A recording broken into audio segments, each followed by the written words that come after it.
Hello! We have Mercury in Taurus. This is a really lovely shift.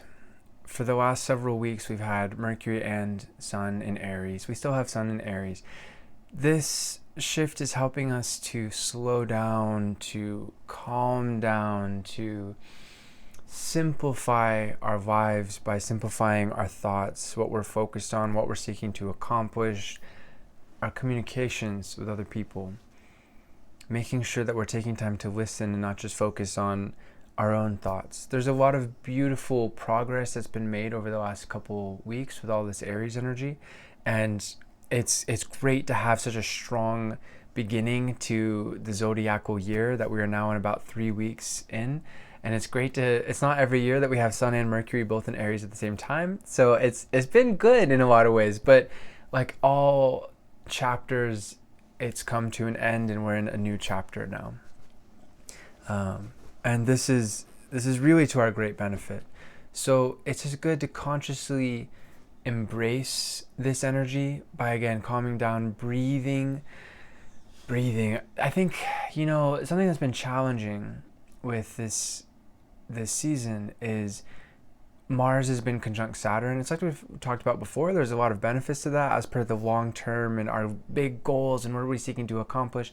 Having big ideas and a long-term vision for years, maybe even for decades into the future. And that's all well and good, but I think this Mercury and Taurus energy is reminding us that the future starts today, and that as important as it is to know where we're going, we need to take each step at a time, take each day at a time, and be patient with it. Because being impatient means we miss opportunities, we miss the bigger picture of things, we rush things, we try and force things. So I think for all of us, this is the best thing to just keep in mind, is to, again, simplify everything. A to B. We're not even worried about C at this point. Like, yes, the long-term big picture, but ultimately just simplify everything in your life. Take time to be in nature, take time to listen to beautiful music. Really breathe into your body at this time. I think something that's really interesting about the next couple of weeks with Mercury Taurus is Mercury in Taurus is the ultimate in slowing down and making sure we get things right the first time. It's like a mountain energy in a way. I know that mountains don't move or anything, but it's that kind of patience, that kind of Zen-like step-by-step process. But it's also conjunct Uranus and Taurus. So this is really interesting. So on the one hand, we want to slow down, but on the other hand, we also want to, with Mercury and Uranus both being in Taurus, we want to evolve our understanding to the next level. So I think this has to do with the practical realm first and foremost, because that's what Taurus is all about. It has to do with our bodies, has to do with our finances, has to do with the material realm. And with Uranus and Mercury being in Taurus, there's an element of evolution in the material realm.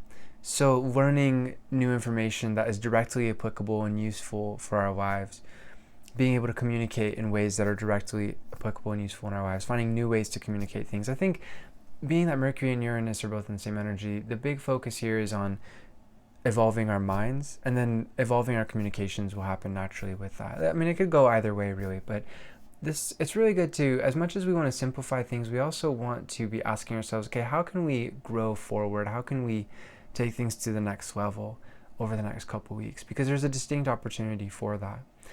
And naturally, every energy has its challenge as well. So the potential challenge for Mercury conjunct Uranus over the next couple weeks is to be too erratic. We went from the last couple weeks of being quite impatient, maybe saying things without really thinking about them beforehand, really feeling them out before we just let them out of our mouths.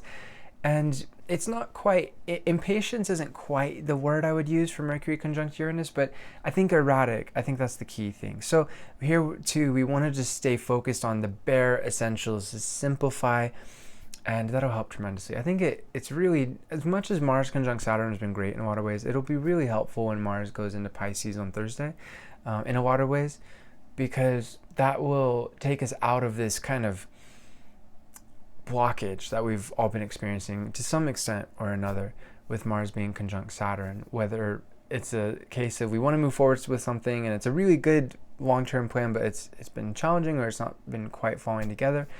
Or maybe we've been frustrated, anger being stifled, or having to be patient with anger is a very common thing with this.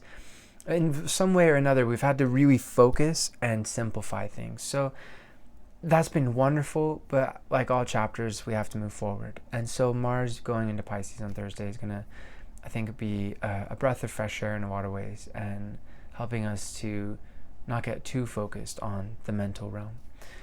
And I think that besides that, for all of these challenges, we have a beautiful stellium of Venus, Jupiter, and Neptune all in Pisces. Like we talked about before, the ability to connect with our emotions and to be able to connect with our spirituality, with God, with the universe, is truly magically opportune at this time.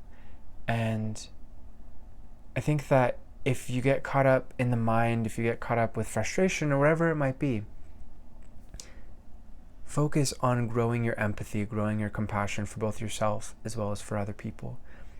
And keep that in balance. I think that's actually potentially the challenge here, is all that empathy, if it's only going towards other people, we can fall out of sync with our own needs, with our own emotions, especially when it comes to love or romantic relationships in general.